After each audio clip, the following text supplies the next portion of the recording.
Good morning, wonderful students and all of you watching me. I am still Victor Rajaka, your favorite teacher.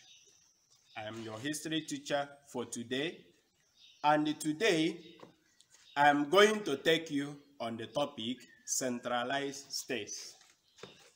It is expected that by the end of this lesson, the students should be able to explain the meaning of centralized states, state at least 5 examples of centralized states, explain the tradition of origin of the First Kanem Empire. The First Kanem Empire, or rather Kanem Bornu Empire per se, is one of the centralized states, and that is where we are going to concentrate on for today. Then it is also expected that by the end of this lecture, the students should be able to discuss the role of Islam in the First Kanem Empire. The students should also be able to mention the factors that led to the rise of the First Kanem Empire, and also discuss the leaders of the First Kanem Empire, and then finally be able to give the reasons for the decline or fall of the First Kanem Empire. So we go now with the definition of centralized states. Let us give a technical definition. Centralized states mean large political units, each of which covered a large territorial area and controlled by a king. There are some key words here that we must note. First of all is what? Large political unit. Then the second point is what? Large territorial area. And then the third one is what? Led by a king. These are the 3 things that distinguish centralized states from non-centralized states, and I will explain. When you say that something is a political unit, it means that it is organized. It has a setting with leadership, with a government, so to say. Then, you know what is territory? I believe my students, you still remember when we discussed about territories and empires. So it has to have a defined boundary, and then led by a king. So when you look at non-centralized states, you see that most of them, or all of them, do not have these features, especially this third one. Let us take the Igbo society, for instance. Igbo is an example of non-centralized state. So we talk about something like Igbo Enweze. Igbo Enweze means that the Igbo people do not have a king that rules within a large political unit.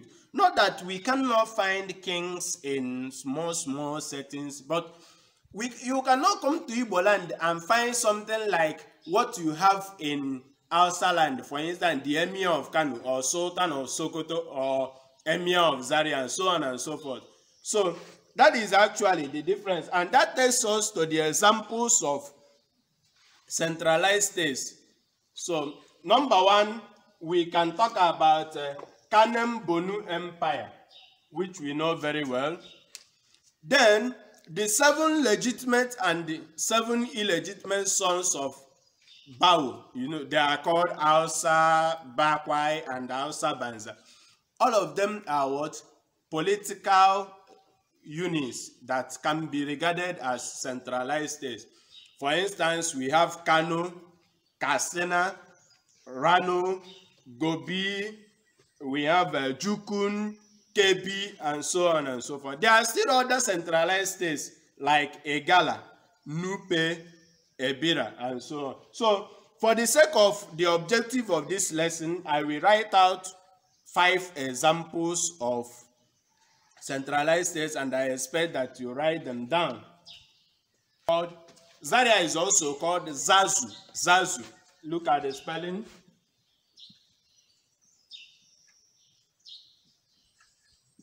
So that is Zaria, Zazu. All right. So from there now, we go to Kanem Bornu Empire. We are going to concentrate on that particular empire. Now, the history of Kanem Bornu Empire comes with a problem. And the problem is that lack of written record makes it very, very difficult to say a lot of things about the tradition of origin of Kanem Bornu Empire. But from the available record, we can say this about the tradition of, we are talking about Kanem Bornu Empire. We start with the tradition of origin.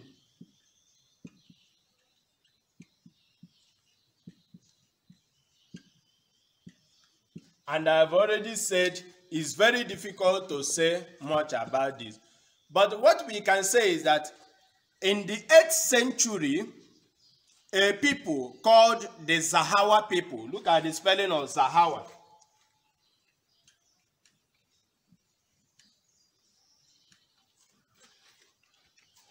So these people migrated from across the Sahara Desert and they came to a land inhabited, or I don't want to speak big grammars, so inhabited means something like the people who were living there. We are the Sao people. Sao people. So these people were living somewhere located within the country we know today as Chad, and then some parts of Nigeria. So these are our people migrated from across the Sahara Desert and they came to the land of the South. These Sao people were mainly farmers. You know, farming involves both cultivation of crops and the rearing of animals. So when they came, even though they fought a little war, but somehow they came to live in peace. They intermarried with themselves and gave rise to a people who we know today as Kanuri people. These people are the people who made up the Kanem Bornu Empire, especially the first Kanem Bornu Empire. So when the Kanuri people came into existence, they started organizing themselves. And after organizing themselves politically, they set up their first capital at Njimi.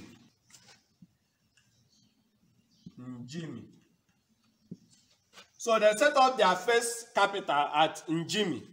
And they were led by a man called Saif. So Saif was the first king of the first Kanuri Empire. I come again. Saif was the first king of the first Kanuri Empire.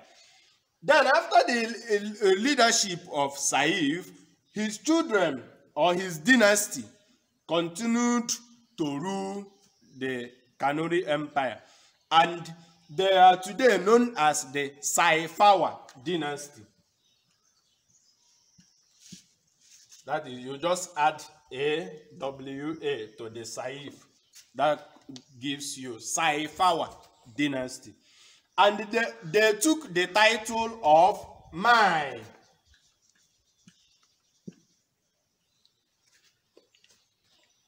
They took the title of Mai. So all the kings that came after Saif were known as Mai. After Saif, his son, who was Mai Umejiumi, came into leadership. We come to that. So let us discuss Islam in the first Kanuri Empire. So first of all, it is good that I say that Islam was brought to West Africa by some North Africans called the Berbers.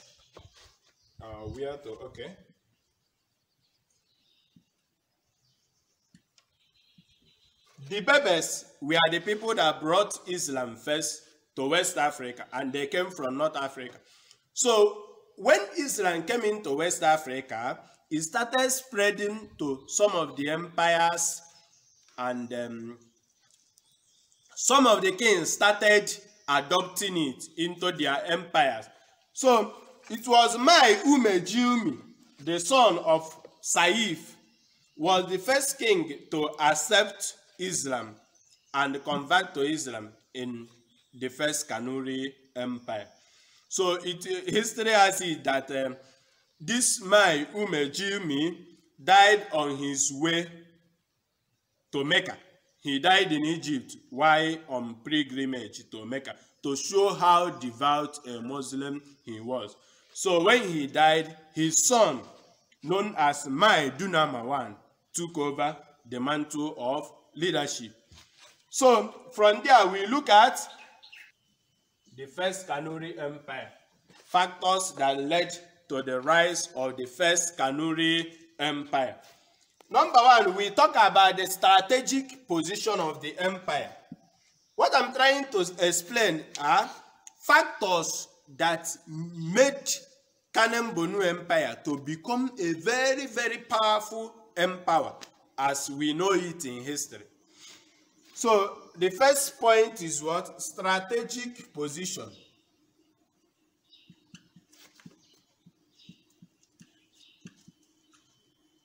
Strategic position of the empire. So the empire was located somewhere near the Sahara Desert. You remember when we drew the map of Nigeria, I located the Kanuri Empire. So it's located somewhere within the boundaries of Chad and Nigeria, mainly in the place we know today as Bornu State. So that strategic location made it very, very possible for traders, most of them coming from across the Sahara Desert, to interact with the people and boom their economy. And you know, when the economy is good, the empire is good. When the economy is powerful, the empire is powerful. So that is strategic position. Then number two is Islam. That's the second factor that led to the rise of Kanem Bornu Empire, or the First Kanuri Empire. So Islam helped a lot, because when Mai Umejimi accepted Islam in the empire, what happened? Many people started to read. Islamic scholars started coming to the empire and they started to read. So because they started to read, they started interacting with the Western world, and the empire became great in the process. Then another factor is what? Powerful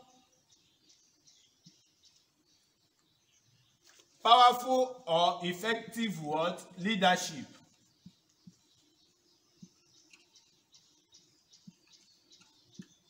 Powerful or effective leadership. So most of the kings that came up in the First Kanuri Empire were very, very powerful. And the most influential of them all is the one we know as Mai Dunama II. We will come to that. I think that is what we are going to treat now, the leadership of the First Kanuri Empire. So the leadership of the First Kanuri Empire, I have talked about the first leader, the first king, who is what? Saif. Saif.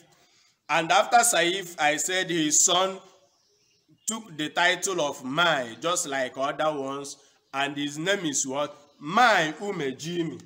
So from Saif to Umejimi.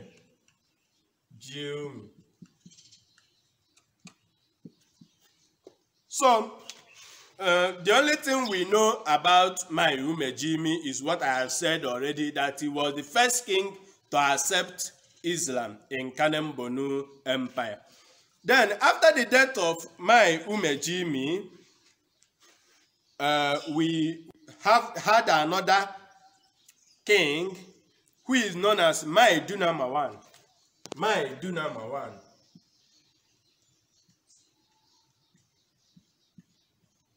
So Mai Dunamawan was also a very, very powerful king. He expanded the empire. He had a strong army, and he was also a devout Muslim like his father, Umejimi. So these are the few things we can say about him, Maedu number 1. Then after Maedu number 1, there were some some kings that led the First Kanuri Empire, but they were so insignificant that they were not recorded in history. Then after came the most influential king of the First Kanuri Empire, known as Maedu number Dibalemi or Maedu number 2.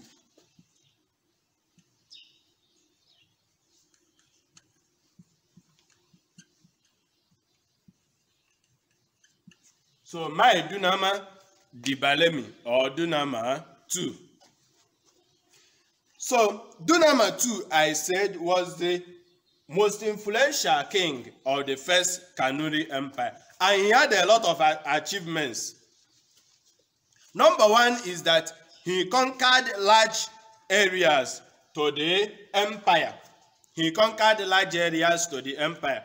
Then he fought and defeated the Tebu. The Tebu were the people, the neighbors of the Kanuri Empire that were waging war against the empire for a very long time.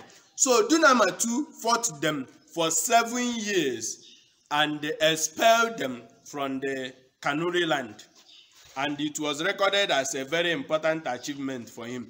Then also the third one is that Dunama 2 fought a lot of wars of expansion.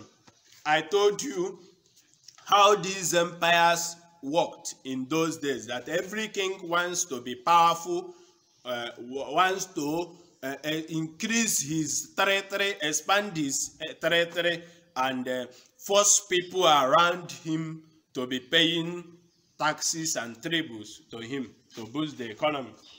Dunama 2 fought a lot of wars. Dunama 2 fought a lot of wars. Then another achievement is that he tried to make Islam a state religion. He tried to make Islam a state religion. And then he also attracted Muslim scholars. He also attracted Muslim scholars to Kanuri Empire. All right, finally we are going to see the causes or the factors that led to the fall of the First Kanuri Empire. After the popularity of the empire, at some point, everything came to crumble. And there are some factors that led to this. Factors that led to the decline. We said number 1 is what? Expansion of the empire.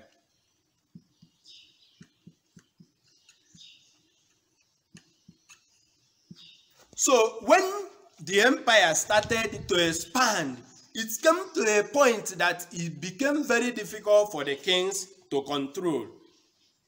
The empire expanded so large that the people, they could not control their boundaries again. And you know, once such a thing starts happening, the empire starts getting weak, because it will be easier for people to revolt against the king, for the neighbors to wage wars against them, and so on and so forth. The second thing is that the central authority became weak.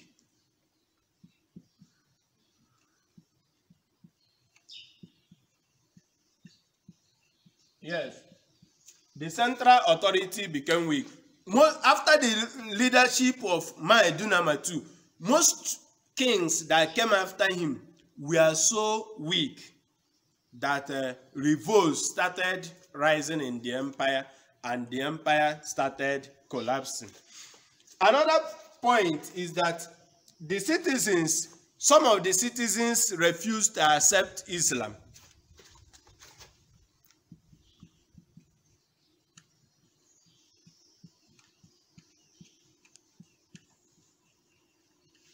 So the citizens refused to accept Islam, and because of that, they started having friction with their leadership. This led to the fall of the empire. And then finally, we talk about external influences.